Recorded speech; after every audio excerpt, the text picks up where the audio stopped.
all children except one grow up. They soon know that they will grow up. And the way Wendy knew was this. One day, when she was 2 years old, she was playing in a garden. She picked a flower and ran with it to her mother. I suppose she must have looked rather delightful, for her mother put her hand to her heart and cried, "Oh, why can't you remain like this forever?" It was all that passed between them on the subject, but henceforth Wendy knew that she must grow up. You always know after you were 2. 2 is the beginning of the end. Before Wendy, her mother was the chief one. She was a lovely lady with a romantic mind. Such a sweet mocking mouth. Her romantic mind was like the tiny boxes found within the East. However many you find within each other, there's always one more. And with that sweet mocking mouth, there was a kiss on it that Wendy could never get. There it lay perfectly conspicuous in the right-hand corner. How did he win her? The many gentlemen who were boys when she was a girl all discovered simultaneously that they loved her, so they ran to her house and proposed, except Mr. Darling. He took a cab and nipped in first, so he got her. He got all of her, except the innermost box, and the kiss. He never knew about the box, and he soon stopped trying for the kiss. Wendy thought that Napoleon could have got it, but I could see him trying, and then going off in a passion and slamming the doors. Mr. Darling used to boast to Wendy that her mother not only loved him, but respected him. He was one of those deep ones who knows about stocks and shares. Of course, no one actually seems to know, but he quite seemed to know. In a way that would have made any woman respect him. At first, Mrs. Darling was married in white. She kept the books perfectly, almost gleefully, as if it were a game, until whole Brussels sprouts were in their spots. But by and by, whole cauliflowers dropped, and instead there were pictures of babies without faces on them. Wendy came first. A week or 2 after Wendy came, it was doubtful whether they could keep her. As it was another mouth to feed, Mr. Darling was frightfully proud, but honorable. There he was, but the room was ablaze with light, and the most heart-gripping sight of all, he could see in shadow on the curtain 2 little figures, one in night attire circling round and around, not on the floor, but in the air. Come, Wendy. He rushed into the nursery too late. The birds were flown. I'm flying!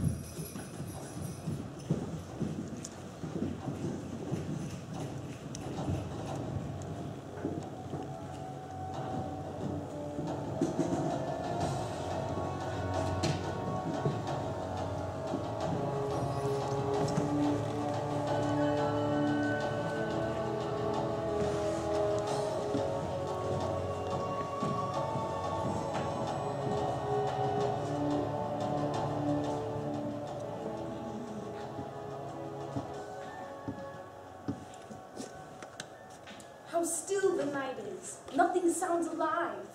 Yo-ho, a pirate's life, a flag, a skull and bone. Oh, merry hour, a heaven rope and hay for Davy Jones.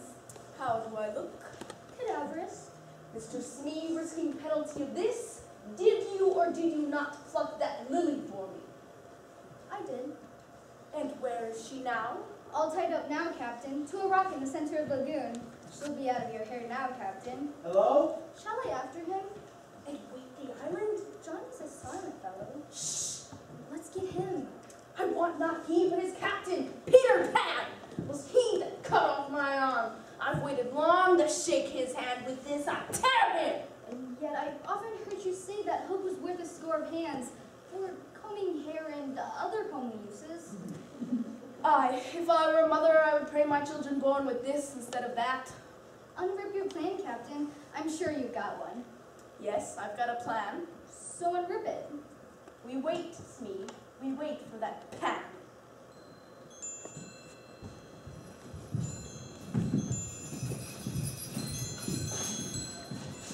Where were you? Talking to mermaids down there. Their scales always get stuck to you.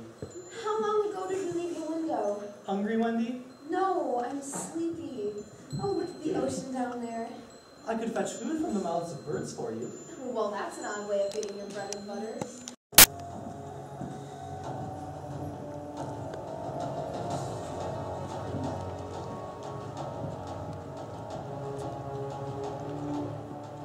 The night is still tonight. This is the hour when children's in their homes are abed, their lips bright brown with the good night chocolate, their tongues drowsily searching for crumbs housed insecurely in their cheeks. Oh, Peter, I've never seen such a beautiful flower. That's the tiger lily. How would you like this? Or this. No, Smee, no, it's this. Do what you have to do. You heard her, Smee. Do what you have to do. I'll swing around with the Jolly Roger. I'll take the dinghy. I'll roll out my plan for when that pan comes back. Follow me when the deed is finished. I'll make a bouquet out of you, Kinker Blossom. It's Lilium lancifolium. I knew it. Lubber. Some vain resistance. Not a Kinker Blossom? Not on your deathbed?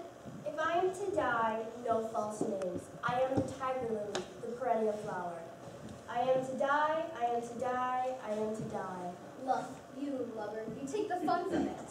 Oh, I'm sure you'll find some way to enjoy yourself. A happy thought. Fresh lily.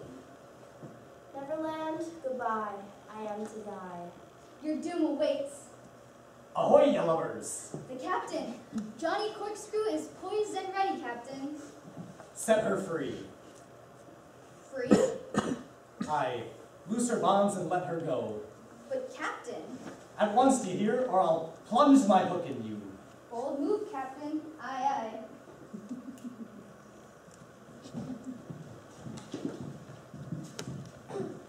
Ahoy, Smee, ahoy!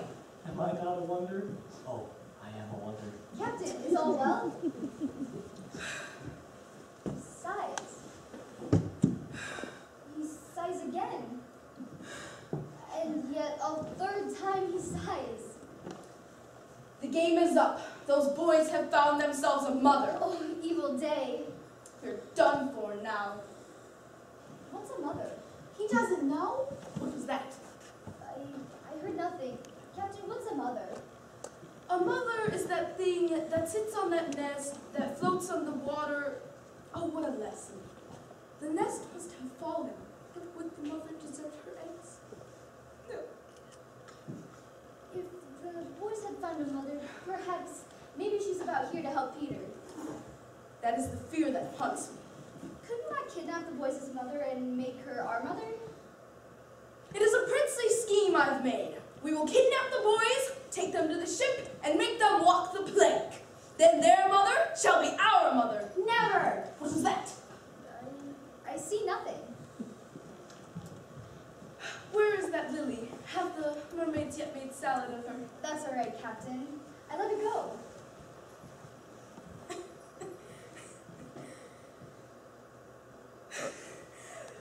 Let her go!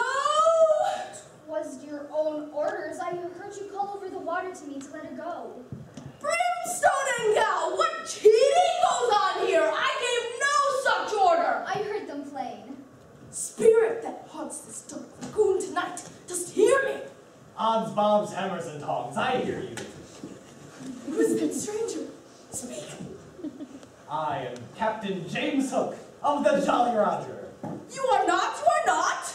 Brimstone and gal, say that again and I'll cast anchor in you. Tell me, if you are Hook, who am I? A codfish. Only a codfish. A codfish? Have I been captain this whole time by a codfish? It is lowering to my pride. Don't desert me, bully. Have you another voice? I have. And another name?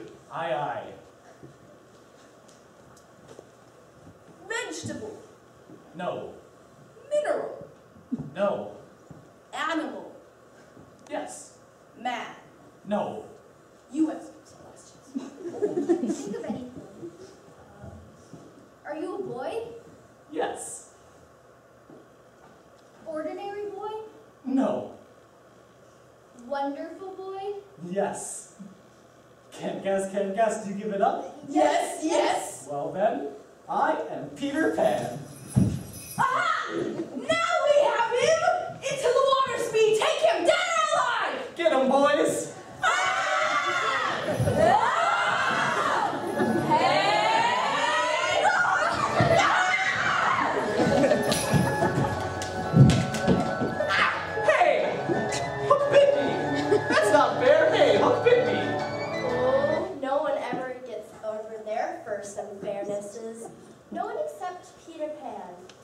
often meets it, but always forgets it. I suppose that's the difference between him and all the rest. So when he meets unfairnesses here, like it's the first time all over again, he could just stare hopeless. Twice the iron hand clawed him in his shock. It isn't fair. Hey! I'll save you, Peter!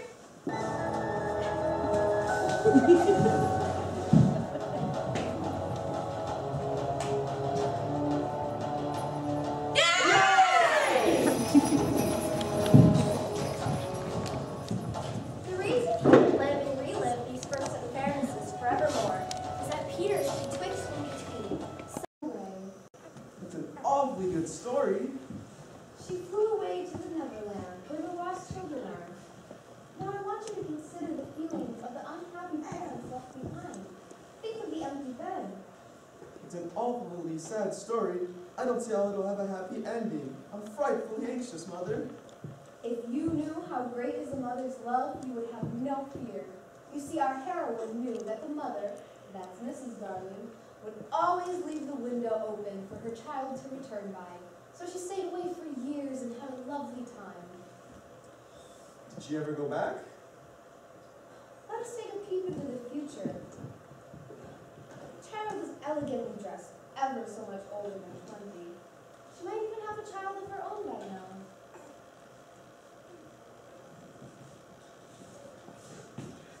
So up the girl flew up to her mommy and her daddy, right? Wendy? Wendy? Hello? Did she ever go back? Wendy? Poisons me.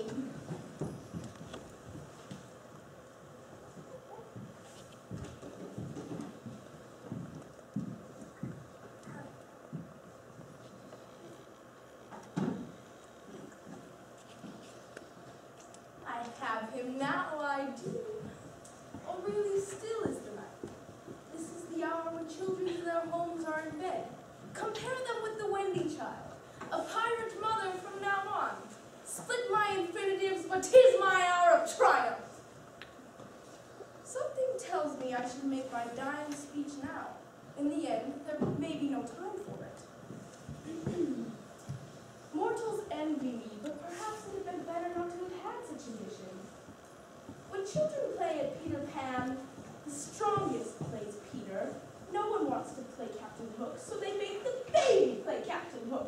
The baby! That is where the canker gnaws. I would want to play you, Captain. Oh, Smee, lovable, pathetic, nonconformist pirate. A happy smile on his face because he thinks they fear him. But they do.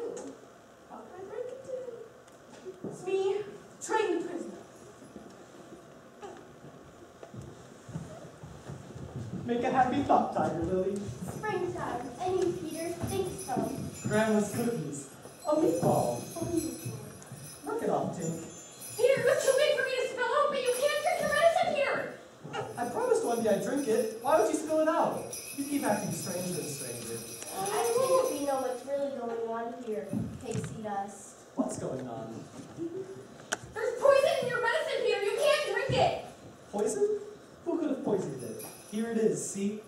Go on, Tinkerbell. Leave us alone. You ass! Tink, Wendy wouldn't poison my medicine. I'll drink it to prove it to you. No! What's gotten into you, dumbbell? Wendy was just trying to help. You ruined everything. I'll never make it up to her. Oh, Tink. You bastard. Go. Poison? Well, who could have possibly poisoned it? Hook did. He poisoned it and took Wendy. We have to save her. Come on, Tiger Lily. Poison. There was poison in your medicine, Peter. And I'm going to be dead. Oh, Tink, did you drink it to save me? But why? You silly ass. Okay. Okay. It's okay? Okay, yes. Do you believe? Do you believe in fairies? I believe in fairies. If you believe, clap your hands.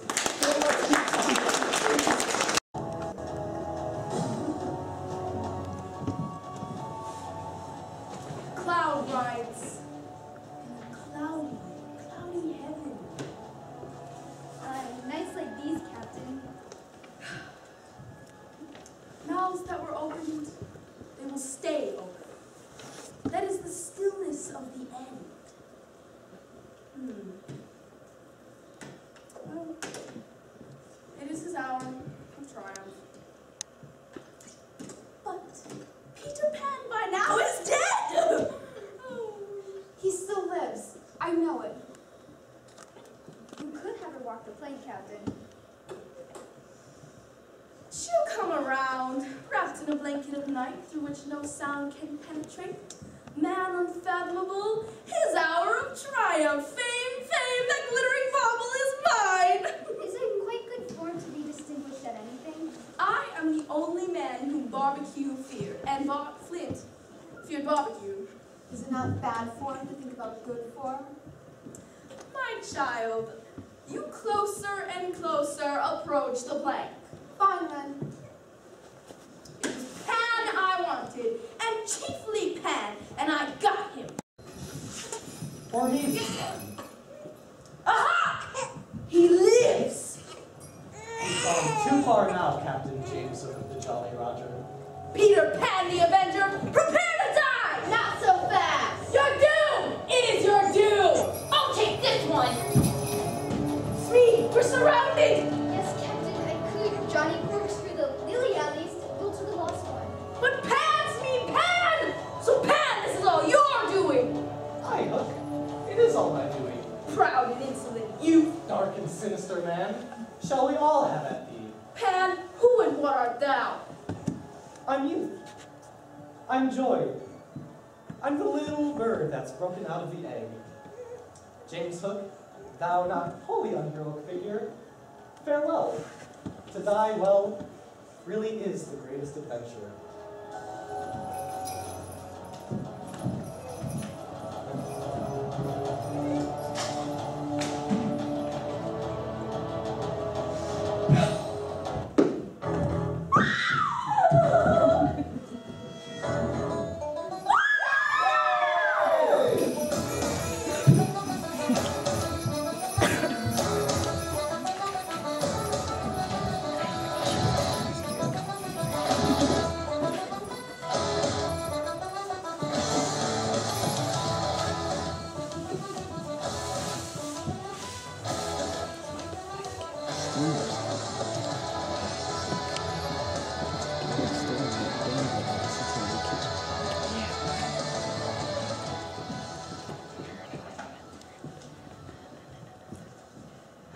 Meanwhile, Mrs. Darling had no proper spirit. She had aired when he's been, she never left the house, and she always left the window open. When the child flew away, Mr. Darling felt in his bones that all the blame was his. Of course, as we have seen, he's quite a simple man. Indeed, he could pass for a boy again if it was to take his baldness off. We look at her and remember the gaiety of her old days. All gone now, because she has lost her babe. Look at her where she sleeps in her chair. The corner of her mouth, where one might look first, is almost withered up. Her hand moves restlessly to her breast as if she had a pain there. Wendy! I dreamt my little one had come back. Good heavens. If I had been. George, you are as full of remorse as ever, aren't you? I'm responsible for it all. George Darling did it. You culpa me. I lost her child, he said. And they said, thus night after night recalling that fatal Friday, until every detail was stamped on their brains. It came through like the stamps on a bad coinage. Only I had not accepted that invitation to dine. My fatal gift of humor, dearest. My touchiness about trifles. The empty nursery. It had begun so uneventfully, like 100 other evenings. Shut that window, dear. I feel a draft. Never ask me to do that, George. It must always be left open for her. Always, always.